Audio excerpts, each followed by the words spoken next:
మనం చూస్తున్న ఈ చెట్టును ఊడుగ చెట్టు అని అంటారు. దీన్ని సంస్కృతంలో అంకోలా అని, హిందీలో జీరా దేరా అని పిలుస్తారు. ఈ ఊడుగ చెట్లు మనకి తోటల వెంట అలాగే వాగుల వెంట కనిపిస్తూ ఉంటాయి.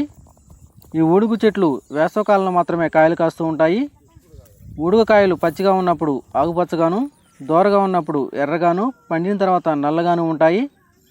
ఈ ఊడుగ కాయను పగలదీసినట్టయితే లోపల తెల్లటి గుజ్జులాంటి పదార్థం ఉంటుంది. పల్లెటూర్లలో ఈ ఊడుగ కాయలను చాలా ఇష్టంగా తింటూ ఉంటారు. చిన్నపిల్లలు తినడం వల్ల వాళ్ళ యొక్క ఎదుగుదల చాలా బాగా ఉంటుంది.